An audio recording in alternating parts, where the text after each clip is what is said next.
Hello everybody, Raven Knight here, and welcome to another episode of How to Build. This is the series where I go through all of my created For Honor characters, or characters from the lore, or from the campaign mode, and I just go into how to construct them, how to build them, what armor sets to use, what color palette to use, what emotes to use, what executions, all that fun stuff, and I try to break down essentially what I go through to build these characters. And today's going to be an interesting one, because today I'm going to be talking to you about a character I made who I have not released her legend video yet. But a couple people were asking me to talk about her a little bit because they like her design and want to know more about her, so I've decided to start writing out her legend script so that I can tell you guys her legend. But while I'm working on that, I wanted to go ahead and share with you how she's built. So today, let me introduce you to Zhao Wei, who is my Tiandi character. Now, I don't want to give away too much about her legend, so if you want to not watch this right now, just wait for her legend first. I totally understand, but I'm not going to spoil anything, or at least not too much, when talking about her here. So let's go ahead, let's not waste any more time, and jump into how to build Zhao Wei. So first of all, when building her armor set, all of her armor, it comes from the same set. You want the Fang Bao helm, the Fang Bao chest, and the Fang Bao arms. And now these are only accessible as legendary gear, but I really love not only the design but the color here. It is a magnificent color, very fitting. I really like the texture behind it too. I haven't added a whole lot of texture to this. That texture that you're seeing is all authentic from the set itself. I love the reddish gold look. It just feels incredibly solid. So definitely get the Fang Bao set for her armor. That's definitely going to be something you want. Now, for the weapon, you want the Lianhua blade, because I just think that that's objectively the best blade you can get, the Lianhua blade. But you want the eagle hilt, which I think that was only available for a limited time during the Prince of Persia event. So if you were here for the Prince of Persia event, you can get that. If you cannot get that because you weren't here for the Prince of Persia event, then the antique hilt works just as well. It's just not as bright. I like that white brightness that allows it to stand out a little bit, but if you do not have it, you can get the antique hilt. It works just as well. And then for the banner, you want the Chimera Hepping ribbon, which you got during the Chimera event. And the reason I like this one is because of the lion on it, which does tie into her story. Again, I won't spoil anything, but a lion is involved in her story, so I thought that I would put a lion on her ribbon. If you do not have this because you weren't around for the event, you can get the Heretic Zen Ren ribbon, which is the brand new ribbon that just came out with the Battle Pass. Or another option that you can get, which I think looks just as well. Scroll down to it here. Went a little too far, sorry about that. Here we are. The Yu Sui ribbon works just as well. It's not as intricate, it's not as pretty, but it will fit very well. It'll fit fine. Genuinely, the ribbon is not nearly as important as the rest. You could also do the Chuan Long ribbon.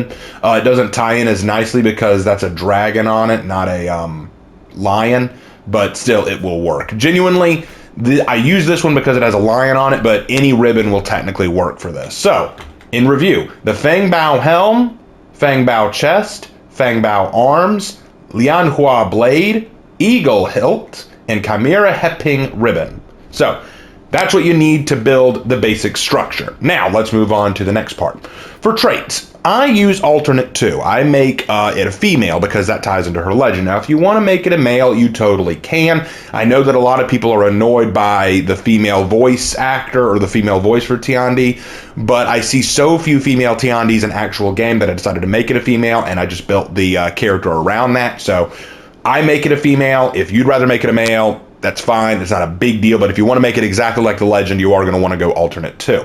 For skin color, I go for the final option. You could also go with the first or second option, but I go with the last option only because she comes from mainland China, or at least this game's equivalent of it. And because of that, she's going to have a Chinese ethnicity. She's not going to be dark skinned. So that's why she's going to have this last skin color pigmentation. For ornaments, nothing. She does not need an ornament. In fact, if you add an ornament, it will kind of ruin it, because the idea here is you want that kind of bestial helmet to be on full display. So you do not want anything that's going to cover that up or make it look weird. I guess if you absolutely had to have something, you could go with the Art of War ornament, which you get with the Art of War Elite outfit. But again, I just don't think it's worth it. I don't think it's going to add anything. I think it's, if anything, going to make it look a little goofy. That's one of the things I never liked about Tiandi. Any ornament you add on Tiandi is just going to make it look a little goofy, in my opinion. So no, don't even worry about ornaments. For the armor pieces and what you're going to put on them, let's go through that. For the chest and back, no paint pattern, no symbol, but you want the Zealot Juche embossing, which you get from the Zealot Juche anima outfit that you got from the Black Pirates Riposte bundle. It's still available now. It's the one where you get that really cool floating phoenix that flies next to you. That's what you're going to want for the chest and back. And if you look very carefully, you can see it on her chest right there. It's a little hard to tell, but you should be able to just make it out. And the reason I like this is because of the subtle bird texture. I really like the beast texture on that. See, I'm a texture kind of guy. Color doesn't matter as much to me. Like, for example, if I were to put in a color like this, I mean, you notice it, but it's not as big a deal, I guess. But for me, it's not so much about the color, but the texture that matters. For the left shoulder, no paint pattern. For the symbol, I use Military Strength 2, which you get from the Art of War Elite outfit. It's hard to see, but it adds enough of a color pattern that you could just make it out. No embossing, just the symbol. For the right shoulder, use the Floral Grove 2 paint pattern, which is available at Reputation 2. No symbol, and use the Zealot's Juche embossing again. And if I'm mispronouncing that, I apologize. My Chinese is not as good as my Japanese or my Korean. It's something that I need to work on. But that's what you're going to want to use for the right shoulder as well. So you'll want this twice. So you definitely want to get the anima outfit, Zealous Juche. All right. Next for standards, the cape. I use the Chaos and Freedom 2 paint pattern, which you got for the Creed Event Elite outfit. And honestly, you can't go wrong with this one. It's an excellent one to have for just about any paint pattern. In fact, I use this on a lot of heroes. But if you don't have this for whatever reason, honestly, there are very few that I would recommend, but maybe you could go with the Heretic Collapse 1, which you can get in this event pass. It looks pretty good. It's a good substitute. But if you can, get the Chaos and Freedom 2. That's the one that I recommend. And you're also going to want the Horkos Crest embossing. Now, let me be clear. This character, again, no, I'm not trying to spoil anything, but she's not affiliated with Horkos. But I use this because of the serpents encircling the sword look, which has often been used to represent healing or medical care, which is going to come into play in her story. Okay, like helping people. Trust me, you'll see when I get there. But you're going to want the Horkos Crest for the back here, which you get on the Year 4 Season 2 Battle Pass. Now, let's say you didn't get that. Let's say you weren't active during Year 4 Season 2. That's okay. There's another you can use.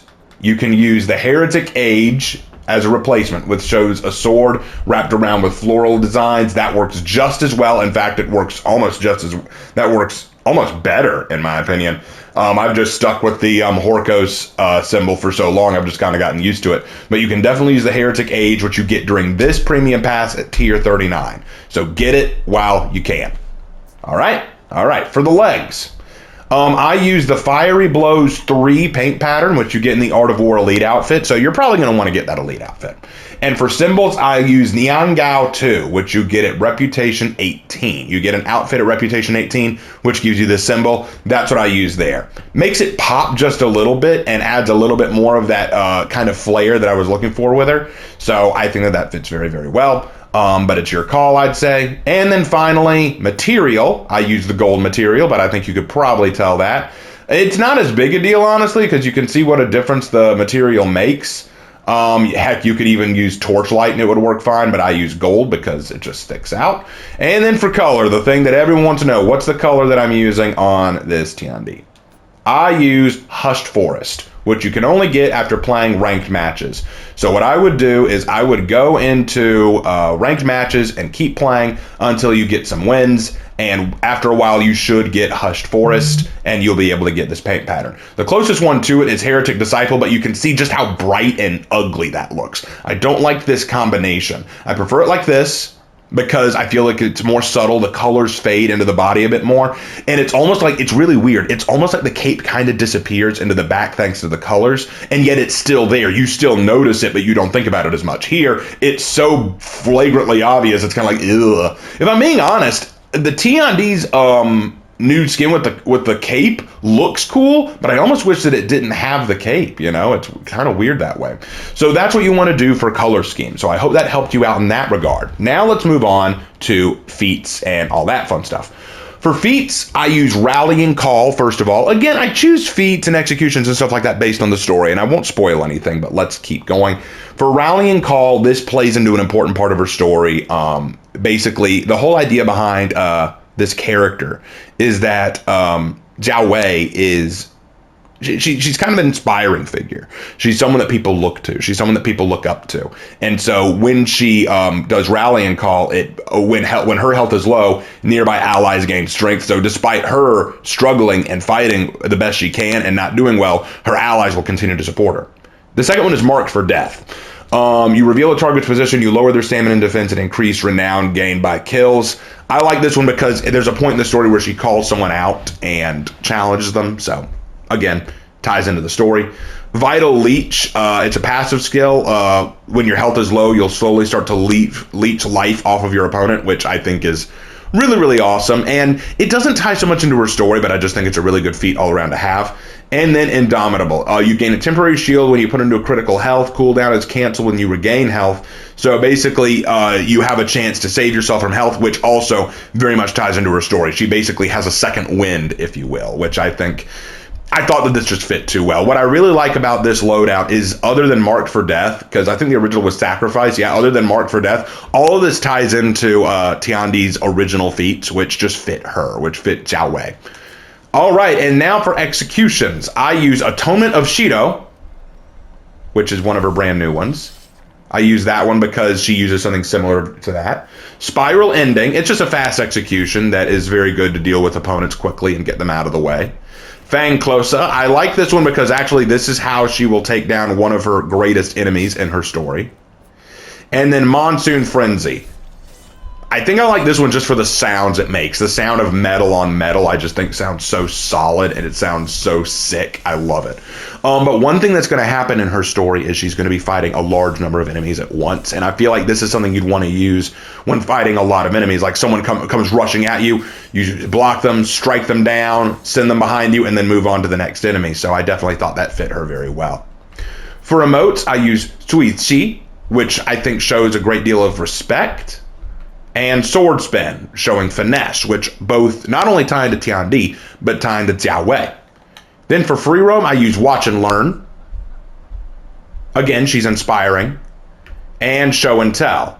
Kind of this, again, show of elegance and grace, showing that she's going to not only kill you, but kill you with style, which I definitely think is cool. I also like the fact that her hand kind of goes behind her, like she's saying, hey, everyone, let me deal with this. You know, kind of like that. Watch, like, hand goes behind, hey, guys, I got this, you know, that kind of thing. That's kind of what I saw from that. So that's what you want for her emotes.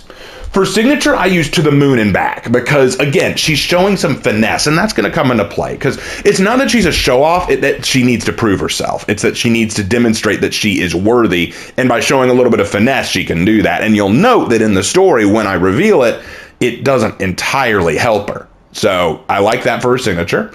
And then for effect, I don't really use any, at all. I don't go with any effects. It just doesn't fit with her.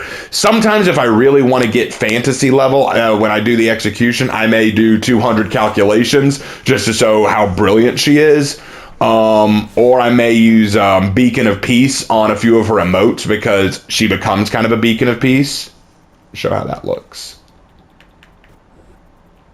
I think I went past it, but you get my point. And yes, you can also use the Zealous Jutsu, which is the Phoenix. That's always really cool to use. But genuinely, because I try to go for a more realistic kind of thing with her, it's like with my Legends, I try to go a little bit more on the realistic side.